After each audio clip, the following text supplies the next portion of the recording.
One day when we were all at work or school, one roommate and her boyfriend entered my room and had sex for whatever reason. My app alerted me and started recording automatically. Yo, what's up everyone? My name is Tony and welcome to Yo Said That, where we narrate and react to the best stories and content around the net. If that sounds appealing to you, make sure you subscribe to our channel so you never miss out. Let's get right into the first story. Am I the a-hole for holding a text I read by snooping against my dad and stepmom for 6 years now? When I was 13, I was using my dad's phone and I was dumb and very clearly wrong when I opened a text that popped up from my stepmom. She was a few months pregnant at the time. A few texts up, I saw that my dad had sent a text saying, "Alice, my mom, is being a bee again. I'm so glad I get to have a baby with someone I actually love." To which my stepmom replied, "And I can't wait to have a kid without her awful genes mixed in," which my dad found very funny based on his response. The reason I remember these texts so clearly is because I sent a copy of them to my mom. I knew my dad and mom hated each other, but I felt extremely insulted and betrayed by the texts because they directly involved me. I refused to stay at my dad's house ever since, and when my dad took my mom to court, I told the judge that I can't live with him anymore. My dad and stepmom spent a very long time apologizing. He does seem genuinely sorry because he has cried in front of me, but I can't really bring myself to forgive him. I also know I shouldn't have snooped, but I can't unsee those texts. Am I the a-hole? I wouldn't say you're the a-hole because you were 13 at the time you decided to snoop, and it's your decision who you want to forgive. But if your father was someone who cared about you and was involved in your life prior to the text, and he apologized to you multiple times, then in my opinion, it's someone that's worthy of being involved in your life. Mistakes happen and these texts were private. Sometimes people need a vent. If they said these things to you directly, then that's one thing. But this was never meant to be read by you, or anyone else for that matter. And he has already done the most he can, and that's apologizing and reaching out. Plus, a father who doesn't care about you wouldn't try to stay in the picture and also fight your mother in court for custody rights. Not the a-hole. You shouldn't have snooped or forwarded on the messages, sure, but you were 13. Then he quotes, "And I can't wait to have a kid without her awful genes mixed in. Your stepmom insulted your mom and you, and rather than defend his child from such an ugly comment, he reacted with amusement." And they edited ETA. "When I wrote this, you shouldn't have snooped or forwarded on the messages. I meant as a general, snooping is bad, sharing snooped information is worse sense. But in this matter where the sharing of the snooped messages was useful in sorting out the custody matter, it obviously was the right thing to do." And then the OP responds, "That's what made me more upset, to be honest, that they were insulting me too. And it was both my dad and stepmom, not just her." Another commentator wrote, "Not the a-hole. That's no way for a parent to talk about their child. As a mother, I would never indulge a partner at the expense of my child, even if I thought they'd never find out. That's inexcusable. For the record, you don't have crappy genes. You have a crappy stepmom." Another person responds, The moment they insulted the mom's genes, they insulted OP too." And another response, "Which is why my dad and stepmom refused to say anything bad about my biological mom around me. Even if it was a justified complaint, they wouldn't say anything around me." Am I the a-hole for getting my neighbor's car towed for blocking me in my garage? I recently bought a house that was vacant for a while and people were using it as parking. I moved in now. It's clear someone lives there, so people stopped parking there. Sometime last week I had to leave but couldn't because when I opened my garage door, there was a car there blocking it in. I don't know whose car it is, and I'm not going to waste my fudging time walking around knocking on doors to figure out whose it is. Also, you could have parked in the grass or off to the side or something, I don't know. Now I found out it's someone 3 doors down because they knocked on my door demanding I pay them back because I'm the one who called to get it towed. I told them they should have had their visitors park at their house, and they said no, because we've always parked here. Okay, well not anymore, and I'm not paying for your crap. I kind of feel bad for how much they had to pay, but I shouldn't have to take time out of my day to go figure out whose car it is because they're being wieners. Also, why park in front of the garage? Literally anywhere else would have just been annoying, but I could have gone on with my day.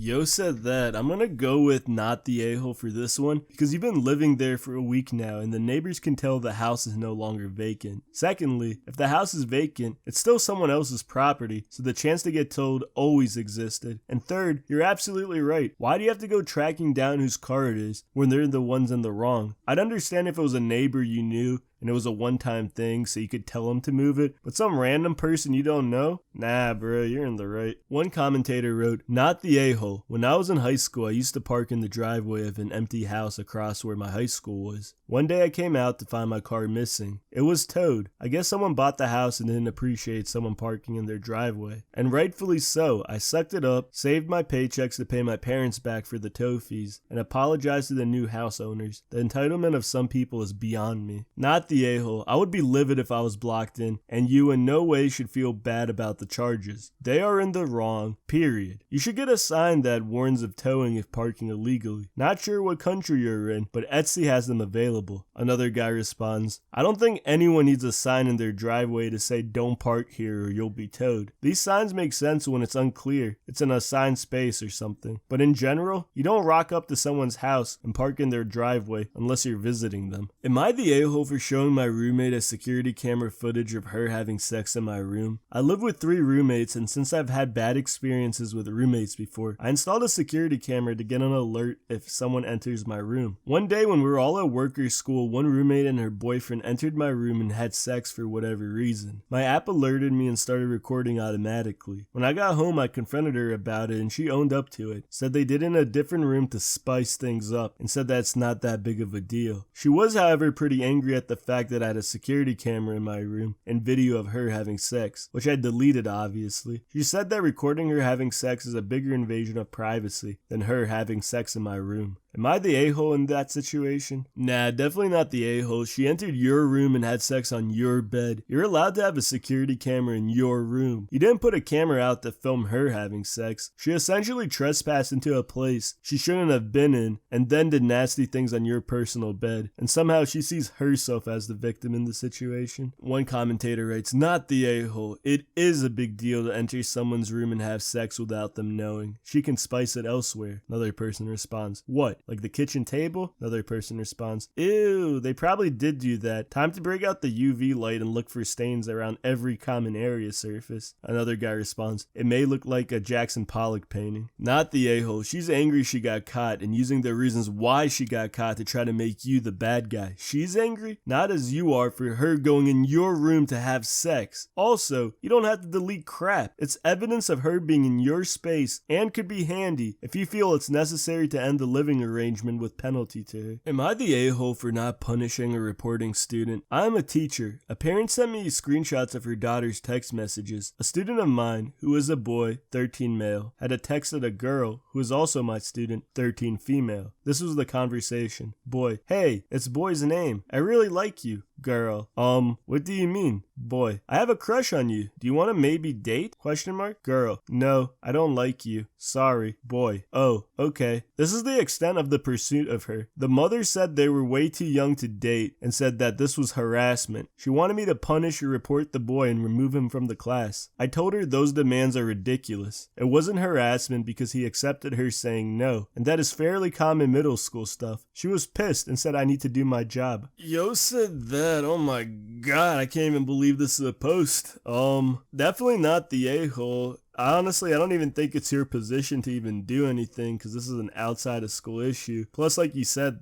the boy didn't continue anything. He accepted the no, the rejection. So yeah, not the a-hole. One commentator wrote, "Not the a-hole. The only one doing any harassment here is the mom." The guy responds, "Agreed, but I'd loop a head teacher or even the principal in on an email chain with the screenshot. Better safe than sorry when dealing with crazy parents." Another guy responded, "Definitely this. You do not want the crazy parent to be the first one talking to your administration about an issue." Another commentator wrote, "Not the a-hole. I mean, come on, who didn't ask each other out in their teens? The boy accepted the no, end of. If he kept pursuing, different story, but I still am not sure what you as a teacher could do if it's out of school." Another guy responds, "Not the a-hole. And yeah, I'm not sure what the school has to do with any of this. If this harassment happened at school and it was actually serious, then sure. If every man in the world handled a rejection as well as this boy, the world would be a better place, to be honest." If you enjoyed the video, beat up the like button gently. Let us know who you thought the a-hole was in each of these stories. And subscribe. I've been told it increases your chance to win the lottery. So just do it already, okay? You like free money, right? See y'all tomorrow.